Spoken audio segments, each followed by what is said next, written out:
প্রতিবার রমজান আসলেই আমি চিন্তা করি যে এবার রমজানে আমি হচ্ছে অলস হব না, এবার রমজানে আমি অনেকগুলা কাজ করব।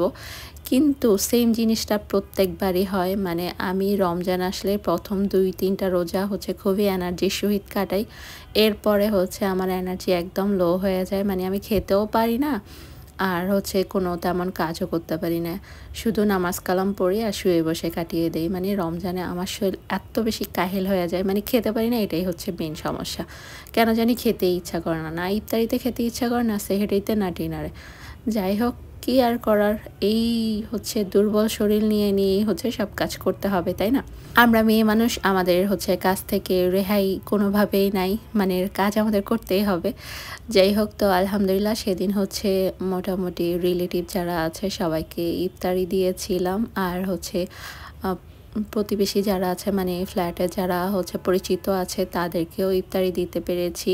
আমি আশাগুলো অনেক বড় বড় করি, কিন্তু আমার এনার্জি আমাকে হচ্ছে আমার আশা অনুরূপ কাজ করতে দেয় না।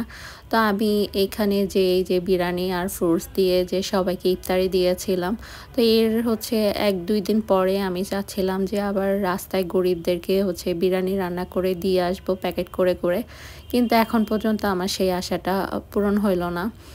গতবার হচ্ছে সেই আশাটা খুব দ্রুতই পূরণ হয়ে গেছিলো, কিন্তু এবার এখনও পূরণ হয় নাই, কারণ আমার এনার্জি দিচ্ছে না।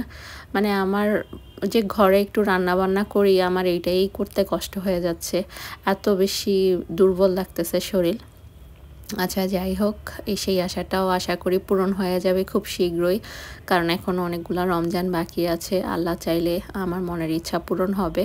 তো এখানে হচ্ছে আমি বিরিয়ানিটা রান্না করেছি একদম টেস্ট করা ছাড়াই। মাংসটা আগের দিন রান্না করে রেখেছিলাম। মাংসটা যে আমি লবণ চেক করব সেটাও পর্যন্ত করতে পারি নাই, মানে ভুলে গিয়েছিলাম। তো যাই হোক, অনেক ভয়ে ভয়ে রান্না করতেছিলাম যে আল্লাহ জানি সব কিছু টেস্ট পারফেক্ট হবে কি না। একটু পরপর তাইমুরকে হচ্ছে দিয়ে টেস্ট করাচ্ছিলাম যে ভালো হয়েছে, ভালো হয়েছে। আর ও না একটু খাবারের টেস্ট বুঝে, তো ও বলতেছিল হ্যাঁ আম্মু ভালো হয়েছে। তো যাই হোক, বিরিয়ানির কালারটাও সুন্দর হয়েছে। ক্যামেরাতে কেন জানি এমন আসতেছে জানি না, কালারটা অনেক সুন্দর হয়েছে।